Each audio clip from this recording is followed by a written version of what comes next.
Olá e sejam bem-vindos a mais um episódio de Kings of History, um podcast onde falamos de todos os reis de Portugal de forma cronológica.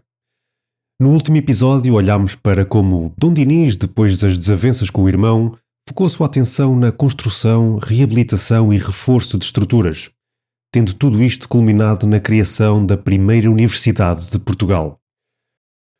Hoje vamos acompanhar os acontecimentos em Castela, que estava sob o olhar de Dom Dinis, onde a tristeza vigora com a morte dos mais queridos.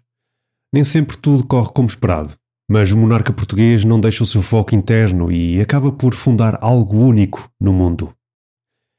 Mas antes de avançarmos, gostaria de lembrar a todos que podem ouvir todos os episódios até agora lançados através do nosso website kingsofhistory.buzzsprout.com e que também nos podem seguir nas redes sociais para estarem sempre a par de quando lançamos episódios e muitas outras coisas. Queremos dar as boas-vindas ao nosso novo patrono, António Fontes. Muito obrigado pelo teu apoio. Não se esqueçam que o script deste e de todos os outros episódios encontram-se disponíveis para os nossos patronos duques e duquesas e para tiers superiores. Se ainda não nos apoias e gostarias de contribuir para o nosso Café Real, passa por patreon.com/kingsofhistory e escolhe um tier à tua medida. Vamos então continuar a nossa história. Dom Dinis, depois de todas estas diligências desde o início do seu reinado e de todos os feitos até agora, ganhou uma reputação interna e com Roma, mas não só. A reputação de um monarca exímio espalhava-se para lá das fronteiras e era bem assente na realidade peninsular. Castela e Aragão reconheceram esta reputação do monarca português e partiram para ações focadas em pôr termo às constantes guerras e desavenças que haviam ferido profundamente ambos os lados durante largas décadas. Aparentemente, e de acordo com alguns diplomas, Dom Dinis e o seu mordomo-mor e conde de Barcelos, Dom João Afonso, foram intervenientes ativos e indispensáveis em várias negociações, permitindo ao rei português assumir uma posição de mediador na península. Estes eram membros ativos nas reuniões feitas entre Castela e Aragão, reuniões estas que envolviam diversos participantes, cujos nomes vão desde o infante João, o rei Jaime II de Aragão, o tutor de Fernando IV de Castela, Henrique, a rainha Maria de Molina, mãe de Fernando IV, entre outros.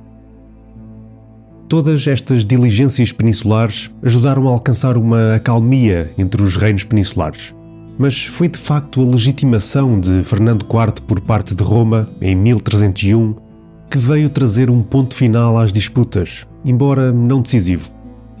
Mas não nos iremos alongar muito mais sobre este tema. Dom Dinis parecia viver momentos de sucesso durante estes anos, mas o tempo é cruel e não para. Dom Dinis vê a sua mãe, Dona Beatriz, falecer a 7 de agosto de 1300. Esta foi sepultada no mosteiro de Alcobaça, junto do seu marido, pai de Dom Dinis, Dom Afonso III. Chegamos agora a uma altura em que nuvens negras começam a pairar sobre a cristandade europeia. A Ordem do Templo entrava numa fase muito complicada. Acusações fortes de heresia marcavam os membros da Ordem. A Ordem de Santiago já há muito que procurava independência da sua própria liderança, o mestre da Ordem, tradicionalmente castelhano, uma vez que as suas raízes estavam no Reino de Leão, agora unido com Castela. Vimos no último episódio que, de facto, o Papa Nicolau IV, na emissão das bulas de 1288 e 1290, já tinha autorizado a Ordem em Portugal a eleger o seu próprio mestre de uma forma independente. Estas bulas foram confirmadas pelo seguinte Papa, Celestino V, em 1294, mas nunca sem a constante pressão política exercida tanto pelo mestre da Ordem castelhano como pelo próprio monarca, Fernando IV, de modo a tentar reverter as ordens dadas pelo Papa. Anos mais tarde, veríamos o evento que marcou profundamente a cristandade para sempre. Em 1307, o rei Filipe IV de França, conhecido como o Belo, iniciou uma perseguição contra a Ordem do Templo. Perante estes acontecimentos, o Papa Clemente V ordenou a realização de inquirições em vários reinos cristãos da Europa, com o objetivo de investigar os bens e as atividades da Ordem. No final, estas inquirições culminaram na emissão de 2 bulas, uma nesse ano, a Pastoralis para a Eminência, e outra no ano seguinte, de 1308. Estas bulas continham relatos de crimes por parte dos cavaleiros da Ordem contra a Igreja, o que resulta num concílio em Viena, em 1311, com o objetivo de determinar o destino dos bens da Ordem do Templo, agora já com o seu fim marcado. Dom Dinis, já perto dos 50 anos, e apesar das disputas de maior relevo com a Santa Sé estarem de certo modo resolvidas, tinha agora este assunto por resolver. O que fazer relativamente aos bens da Ordem do Templo em Portugal? Pois bem, a Ordem do Templo, que tanto marcou a história medieval, estava a começar a sua caminhada para a extinção. E todo o seu espólio era agora apetecido por muitos monarcas, uns mais do que outros, claro. Este é um tema complexo e longo. Convido todos aqueles que ainda não ouviram a ouvirem no nosso Patreon um episódio especial sobre os últimos momentos da Ordem do Templo. Este episódio especial está disponível a todos os patronos de tier Duque e Duquesa ou Superior. Ouçam, é extremamente interessante e relevante na história portuguesa. Como tantas vezes acontece, o que são tempos de crise para uns, tornam-se oportunidade para outros. Foi exatamente isto que algumas figuras da Igreja em Portugal pensaram neste momento, tentando apropriar-se dos valiosos bens da Ordem do Templo no Reino. Entre eles estavam o Bispo da Guarda e o Prior de Santa Cruz de Coimbra. No entanto, Dom Dinis impediu estas tentativas, mesmo depois de já ter recebido de Roma a bula que ordenava a prisão de todos os membros da Ordem do Templo. Finalmente, a 22 de março de 1312, e por pressão de Filipe IV de França, a Ordem do Templo é oficialmente extinta pelo Papa Clemente V, através da bula Vox in Excelso.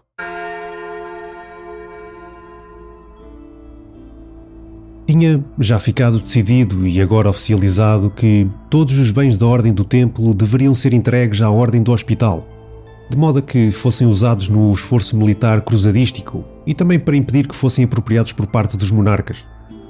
No entanto, e como ficou registado, a Península Ibérica foi uma exceção a esta ordem.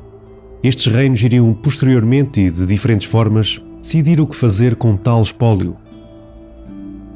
Não estaríamos a ser honestos e imparciais se disséssemos que Dom Dinis não tinha interesse neste riquíssimo espólio. Já desde 1309 que existia uma vontade do monarca de que este mesmo espólio revertesse para a coroa e ficasse sob o seu controle. O interesse de Dom Dinis em entregar este espólio à Ordem do Hospital era muito pouco ou mesmo nenhum, pois esta era uma ordem internacional, tal como a Ordem do Templo, o que faria com que este património acabasse diluído dentro de uma organização muito mais vasta e com um poder multiplicado. E, uma vez que a Ordem do Hospital não era a organização militar com mais património em Portugal, comparativamente com as outras, passaria a sê-lo com este acrescento. Para além disto, a Ordem do Hospital estava a passar por um processo de criação de um Estado monástico independente, lá bem longe, na ilha de Rhodes. Isto trazia uma panóplia de questões de estatuto e Dom Dinis não queria lidar com esses dilemas. Desta forma, em 1310, Dom Dinis fala com o seu genro, Fernando IV de Castela, para chegarem a um acordo entre ambos sobre esta situação. Basicamente, cada um iria tentar, atenção a esta palavra, tentar, fazer com que os bens dos templários revertessem para as suas respectivas coroas. Isto, claro, longe dos ouvidos de Roma. Seria um assunto que ficava ali entre família, ninguém precisava de saber. No fundo, uma espécie de vamos tratar disto entre nós e logo se vê. No entanto, alguém se descoseu, pois no ano seguinte Jaime II de Aragão junta-se a este acordo e tenta fazer o mesmo no seu reino. Infelizmente não vos conseguimos dizer o porquê, mas a verdade é que este plano ibérico que envolvia os monarcas de Portugal, Castelo e Aragão falhou e nunca seguiu avante. Muito provavelmente o plano não andou para a frente por causa da Igreja. Tinha havido muitas cedências, principalmente ao rei de França. Mas havia uma coisa que o Papa manteve sempre firme. Os bens imóveis da Ordem do Templo não deveriam ser apropriados por mais ninguém a não ser a Ordem do Hospital, ou outra ordem criada. O plano tinha falhado, mas a vontade de Dom Dinis entregar este espólio à ordem do hospital continuava a ser nula. Como devem calcular, o monarca na altura não poderia ter um plano A sem um plano B. Dom Dinis passa para o seu plano B e propõe a Roma, agora liderada pelo Papa João XXII, a criação de uma ordem militar nacional que herdaria este espólio. Não nos podemos esquecer que a ideia da reconquista ainda estava bastante viva na Península Ibérica. Certo que já não existiam territórios a conquistar dentro da esfera portuguesa, mas não nos podemos esquecer que a costa sul portuguesa continuava a ser assolada por ataques dos chamados piratas ou corsários berberes, e isto tinha de ser combatido. Ou então isto foi apenas a desculpa que Dom Dinis deu ao Papa. O Papa João XXII aceita este pedido através da bula Adea ex quibus e, a 14 de março de 1319, é fundada a Ordem de Cristo. Desta forma, a Ordem de Cristo recebe todos os bens da extinta Ordem do Templo e cedia-se bem no sul, em Castro Marim, reforçando a ideia de defesa sul, sendo Dom Gil Martins o seu primeiro mestre eleito. Nestes últimos tempos que relatamos, toda esta atividade entre Portugal, Roma e as ordens militares contrastam um pouco com a atividade política peninsular no mesmo tempo, no que podemos descrever como uma certa serenidade de Dom Dinis relativamente aos assuntos políticos da Península Ibérica. No entanto, o mesmo não podemos dizer sobre o vizinho castelhano, Fernando IV de Castela, que já tinha assumido o trono há algum tempo e tentava apaziguar as tensões internas que existiam e que tinham a sua origem na cobiça da coroa castelhana por outros. Estas tensões eram o resultado de disputas internas de território, por norma originada pelos intervenientes habituais do costume, de quem já falámos, sendo estes o infante João de Castela, o seu tio, e as duas famílias nobres de maior relevo, os Laras e os Aros. Convém fazer aqui uma pausa e tentar perceber como estava a política interna de Castela. Depois dos reinados de boa memória de Fernando III e de Afonso X, Castela entrou num período de instabilidade que, em parte, tinha sido preparado pelas próprias políticas destes monarcas. O reino dependia fortemente de uma aristocracia poderosa para administrar os seus vastos territórios, mas muitos destes nobres tinham ambições próprias. Ao contrário do que aconteceu na coroa de Aragão, onde cada território tinha leis próprias e onde o poder dos nobres era cuidadosamente limitado. Em Castela, a expansão da Reconquista aconteceu demasiado rápida, especialmente no tempo de Fernando III. Para governar os novos territórios conquistados no sul, os reis castelhanos distribuíam enormes senhorios à nobreza. Com o tempo, algumas destas casas tornaram-se tão ricas e poderosas que chegaram a rivalizar com o próprio rei, e até muitos deles com sangue real. Isto criou uma constante instabilidade política e conflitos entre grandes famílias nobres. Assim, apesar de ser o maior e mais populoso reino na Península Ibérica, Castela nunca conseguiu impor-se completamente sobre os seus vizinhos, nem unificar a península durante a Idade Média. Poderíamos estar aqui o dia todo a escrutinar este tema, mas queremos-vos poupar a tal coisa. Talvez podemos falar melhor sobre isto num episódio especial, quem sabe. Voltando a Castela, todas estas tensões culminaram numa revolta liderada por João Nunes de Lara, em 1307. Fernando IV pede o auxílio a Dom Dinis, por intermédio da sua mulher, Dona Constança, filha do monarca português, que veio pessoalmente ao reino português comunicar tal pedido ao seu pai. Dom Dinis aceitou ajudar nas despesas da campanha da resistência militar por parte do rei castelhano.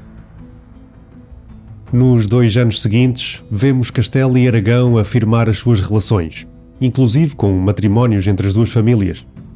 Mas mais importante do que firmar relações foi o esforço conjunto e organizado para a campanha contra o último reino muçulmano da Península Ibérica, Granada.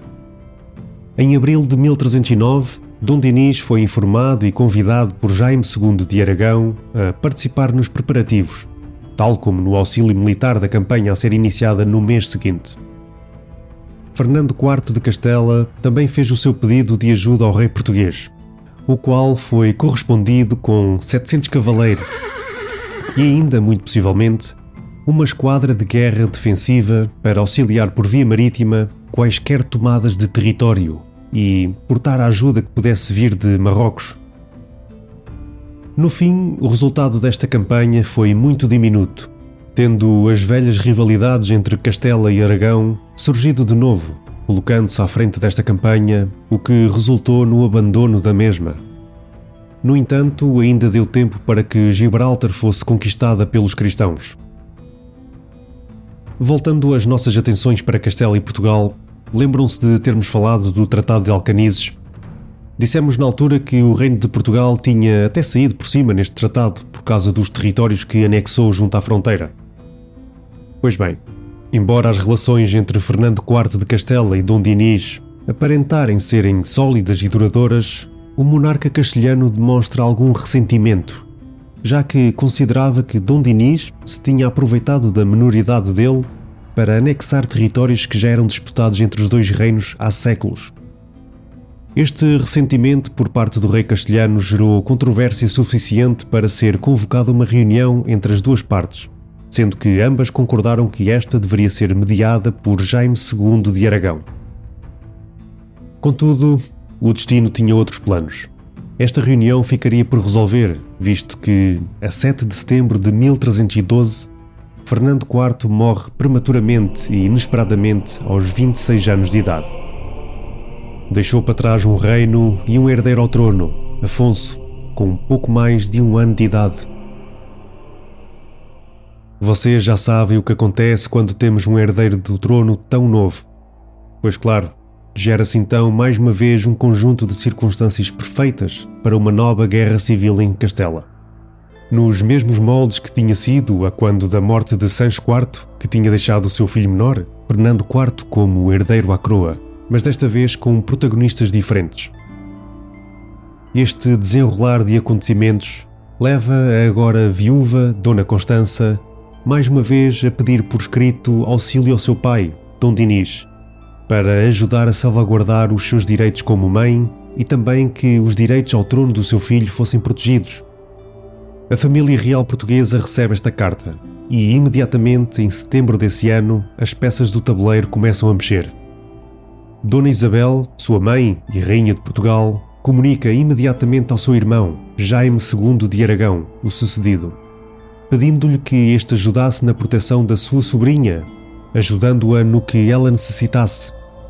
Dom Dinis, sem perder tempo, em fevereiro de 1313, desloca-se até à região da fronteira naveira, mais especificamente até a Cidade Rodrigo, onde se reúne com Maria de Molina, mãe do falecido rei castelhano. Maria de Molina garante lutar pelos direitos do muito jovem neto herdeiro, Afonso, e da sua nora, Dona Constança, que teria custódia dele.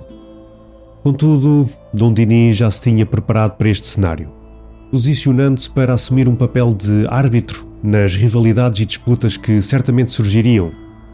Para isso, contava com o apoio de aliados, o infante João de Castela, já nosso conhecido, e João Nunes de Lara. Sim, nós sabemos o que estão a pensar. No meio de tantas alianças entre os reinos ibéricos, é fácil ficar confuso. Por vezes parecem mudar, outras vezes até soar contraditórias. Mas é importante lembrar uma coisa. Neste grande jogo político da península, cada reino tinha um objetivo acima de tudo: fortalecer o seu próprio poder. As alianças eram apenas ferramentas para lá chegar. Ficou então delineado que, em Castela, João de Castela iria partilhar com Maria de Molina a responsabilidade pela educação do jovem Afonso, agora conhecido como Afonso XI. Já em Leão, seria Pedro de Castela, irmão mais novo do falecido rei, a ficar com esta tarefa. Quem não via esta situação com bons olhos era Jaime II de Aragão. O rei aragonês observava com preocupação a crescente influência de Dom Dinis como mediador nos assuntos de Castela, pois também ele desejava exercer a sua própria influência naquele reino.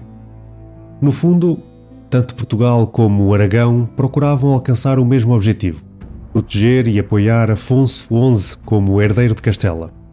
A diferença estava em quem iria exercer maior poder e influência durante este processo. Por pressão da nobreza castelhana, Dona Constança acaba mesmo por perder a custódia do seu filho, Afonso XI, sendo que agora este estaria sob a alçada da sua avó, Maria de Molina.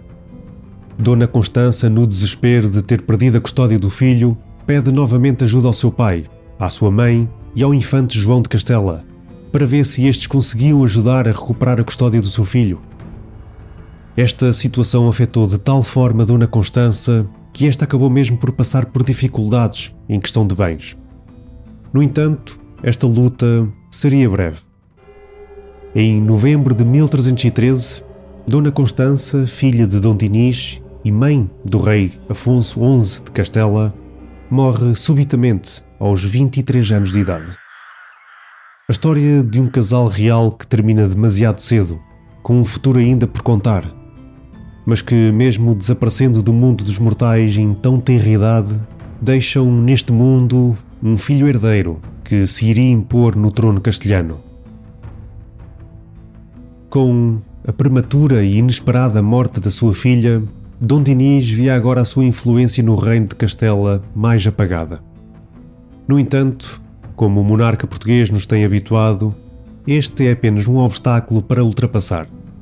Dom Dinis assume uma política de aproximação a Maria de Molina, que assumia agora a regência do reino e continuaria até ao fim da sua vida, mesmo depois de João e Pedro morrerem numa batalha em Granada, um evento que ficou conhecido como o Desastre da Vega de Granada, em 1319. Inicialmente, esta aproximação não terá sido bem recebida pelos infantes castelhanos, tendentes ao trono, mas Jaime II de Aragão acaba por afirmar o seu apoio ao pequeno Afonso XI, o que faz com que as rivalidades entre as várias fações existentes acalmassem. Já olhámos para como Dom Dinis lidou com a extinção da Ordem do Templo e como geriu todo este jogo político externo com os seus vizinhos. Mas, nestes últimos 10, 15 anos que relatamos, a política interna não ficou de parte. A nível interno, o monarca continuava ativo.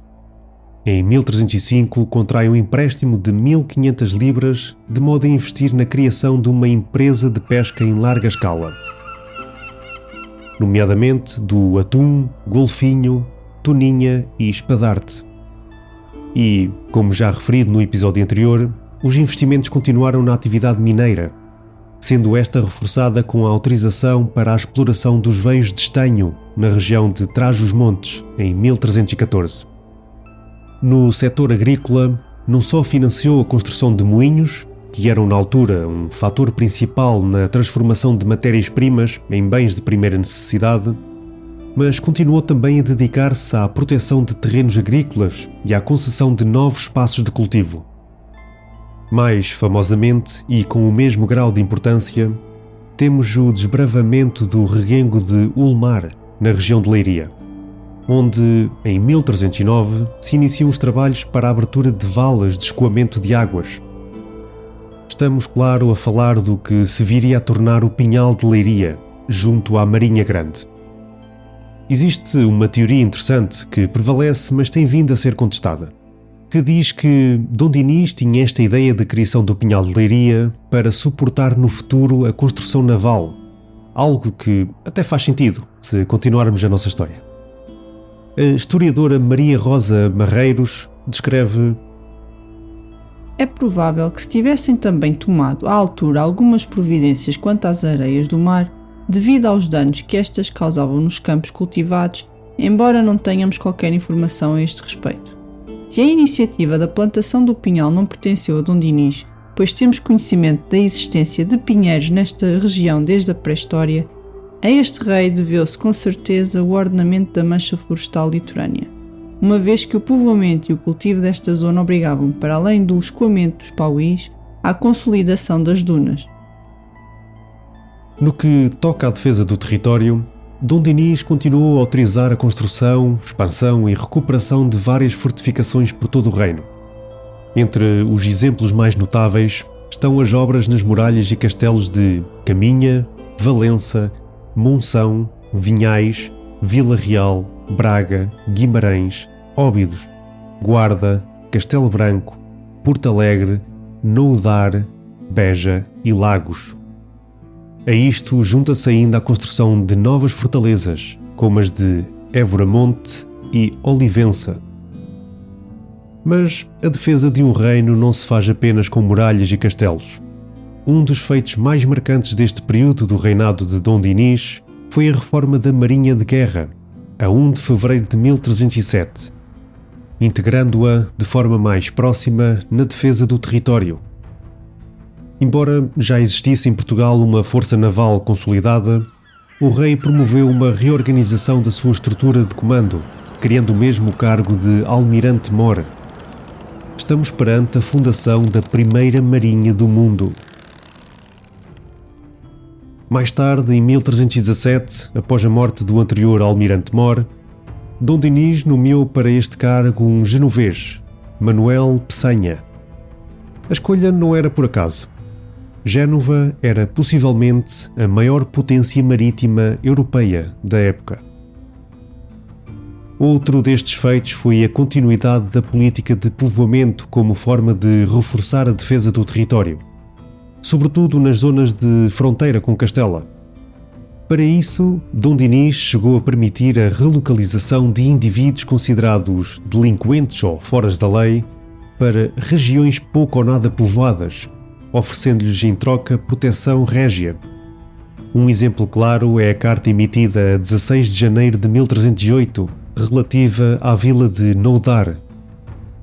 A isto chamam-se os coutos de homiciados, ou seja, locais onde os criminosos eram enviados e que podiam viver as suas vidas sem perseguições, mas não podiam sair dali, sob a pena de serem presos. Uma forma muito prática de povoar território. Sobre esta política, o historiador Humberto Baqueiro Moreno diz-nos: estabelecia que todos os delinquentes que viessem morar nesta localidade pelo espaço de 5 anos, desde a data da carta, obteriam a necessária segurança. Eram somente excetuados desta disposição régia os aleivosos e os traidores. Mas a diligência monárquica não se ficava por aqui. Dom Dinis ordena a construção e reabilitação de várias igrejas, nomeadamente o mosteiro de Odivelas, como já mencionámos anteriormente, mas também a construção do Claustro do Silêncio, na Abadia de Alcobaça, iniciada em 1308. E como também já falámos, foi neste ano que ocorreu a relocalização do Estudo Geral para Coimbra. Foi também nesta altura que se deu um grande avanço na produção legislativa. O foco principal estava na jurisdição e no tabelionato, não tanto na criação de novas leis, mas na revisão, aprofundamento e melhoria das já existentes. Este período marcou uma verdadeira e profunda reforma legislativa, reforçando ainda mais a importância da criação dos estudos gerais, especialmente na sua vertente jurídica. E terminamos assim o nosso episódio.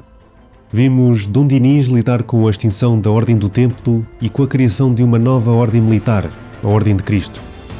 Olhámos também para a sua atenção na política externa, especialmente em Castela, onde viu a sua filha morrer e o seu neto subir ao trono castelhano. Mas tudo isto foi acompanhado por uma gestão interna que promovia a indústria e o avanço. E, finalmente, um dos maiores marcos na história portuguesa: a fundação da primeira marinha do mundo. Vemo-nos no próximo episódio. Até lá, um bem-aja a todos.